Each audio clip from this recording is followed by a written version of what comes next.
Pandian store சீரியலை பொறுத்தளவு இன்னி எபிசோடு ஒரு பயங்கரமான ஒரு மொக்க எபிசோடு அப்படின்னு தாங்க சொல்லணும். இப்ப கோமதிய சமாதானப்படுத்துறங்கிற பேர்ல கோமதி பின்னாடியே கெஞ்சிக்கிட்டே நம்ம பாண்டியன் போய்கிட்டே இருக்கிறாப்புல. இந்த பக்கம் யாருமே வேலை வெட்டிக்கு போகாம அப்படியே எப்ப அம்மா வருவாங்க அப்படின்னு காத்துக்கிட்டு இருக்கிறாங்க. இந்த பக்கம் கதிருக்கு டிராவல்ஸ்ல இருந்து புக் பண்றதுக்காக ஃபோன் பண்றாங்க. அதே நேரத்துல மீனாவும் வேலைக்கு போகல, செந்திலும் வேலைக்கு போகல, நம்ம சரவணனும் கடையை திறக்கிறதுக்காக போகவே இல்லை. சரவணன் தன்னோட அப்பாவுக்கு ஃபோன் பண்ணி விசாரிக்கிறாப்புல. அப்ப விசாரிச்சுக்கிட்டு இருக்கும் பொழுதே, ஏய் நான் உங்க அம்மா அழைச்சிக்கிட்டு வரேன், நீ என்ன பண்ற, நீ போய் கடையை துற அப்படின்னு சொல்றாப்புல. இதை கேட்ட உடனே நான் இங்க வீட்டை விட்டு கோவிச்சுக்கிட்டு போய்கிட்டு இருக்கேன், இவன் இந்த நேரத்திலேயே கடையை போய் திறக்க சொல்றாரு அப்படின்னு கோவந்திக்கு இன்னும் கோவம் தான் அதிகமாகுது.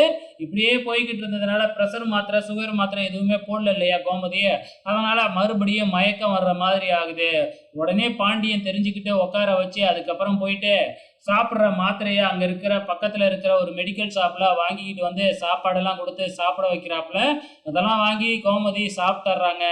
அதுக்கப்புறம் என்ன, காரை கூப்பிடுறாப்புல நம்ம பாண்டியன். தான் மகனே ஒரு காரு டிராவல்ஸ் வச்சிருந்தாலும் வேற ஒரு டிராவல்ஸுக்கு ஃபோன் பண்ணி காரை கூப்பிடுறாப்புல. ஆனா என்ன, காருக்கு 2500 கேட்குறாங்க. கேட்ட உடனே தலைவர் பயங்கர அதிர்ச்சியாகி பேரம் பேசிக்கிட்டு இருக்கிறாப்புல. இதை பார்த்த உடனே மறுபடியும் கோமதி அங்கேருந்து கோவிச்சுக்கிட்டு கிளம்பிடுறாங்க.